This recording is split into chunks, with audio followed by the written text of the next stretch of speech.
Shri T P Ashraf Ali. Sir, സാമൂഹ്യ സുരക്ഷാ pension കാറ്റഗറിയിൽ നമ്മളേറെ പരിഗണന നൽകേണ്ട ഒരു വിഭാഗമാണ് അതുപോലെ MR ബാധിച്ചവർ, ഓട്ടിസം സ്പെക്ട്രം ഡിസോർഡർ ഉള്ളവർ, സെർബൽ പാൾസി, ഗുരുതര മാനസികാരോഗ്യ വെല്ലുവിളി നേരിടുന്ന നമ്മുടെ സമൂഹത്തിലെ നാം ചേർത്ത് പിടിക്കേണ്ട ഏറ്റവും വലിയൊരു വിഭാഗം.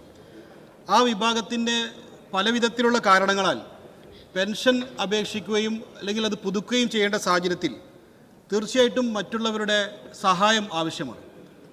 അവരുടെ കൂടെ അവരുടെ രക്ഷിതാക്കൾ മറ്റുള്ള എല്ലാ അവരുടെ വർക്കുകളും ഒഴിവാക്കി, അവർക്ക് പുറത്തേക്ക് പോകേണ്ടതിൻ്റെ കാര്യങ്ങളെല്ലാം ഒഴിവാക്കി, ആഘോഷങ്ങൾ കല്യാണങ്ങളെല്ലാം ഒഴിവാക്കി കൂടെ ജീവിക്കുന്നൊരു സാഹചര്യമാണുള്ളത്.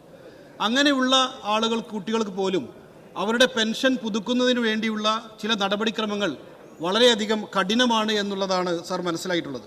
അതുകൊണ്ട് തന്നെ അത് ലഘൂകരിച്ചുകൊണ്ട് അവർക്ക് അത് ലഭിക്കുന്നതിന് വേണ്ടിയുള്ള നടപടിക്രമങ്ങൾ ഉണ്ടാകണം സാർ. അതോടൊപ്പം തന്നെ അവരുടെ രക്ഷിതാക്കൾക്കുള്ള ആശ്വാസകിരണം പദ്ധതിയിൽ ഇവർക്ക് ഇവരുടെ ലൈഫ് സർട്ടിഫിക്കറ്റ് ഹാജരാക്കുന്നതിന് വേണ്ടിയുള്ള നടപടിക്രമങ്ങളുണ്ട്. അത് ഗസറ്റഡ് ഓഫീസർമാർ സൈൻ ചെയ്യേണ്ടതുണ്ട്.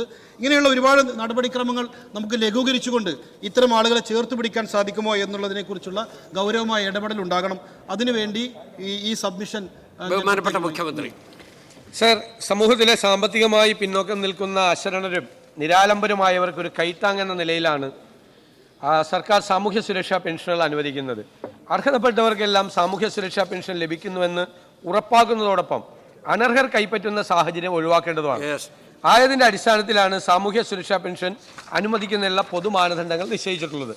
പൊതുമാനദണ്ഡങ്ങൾ പ്രകാരം 2000 ചതുരശ്ര അടിയിൽ കൂടുതൽ വിസ്തീർണമുള്ള വീട്, താമസിക്കുന്ന വീട്ടിൽ AC, 1000 cc കൂടുതലുള്ള എൻജിൻ കപ്പാസിറ്റിയുള്ള കാർ എന്നിവ ഉള്ളവർ മെച്ചപ്പെട്ട ഭൗതിക സാഹചര്യങ്ങൾ ഉള്ളവരുടെ ഗണത്തിൽ വരുന്നതിനാൽ ഇത്തരം ആളുകൾക്ക് പെൻഷൻ അനുവദനീയമല്ല. ഇപ്പോൾ മാനദണ്ഡങ്ങൾ കാലോചിതമായി പരിഷ്കരിക്കുന്ന കാര്യം സർക്കാർ ഗൗരവമായി പരിശോധിക്കുന്ന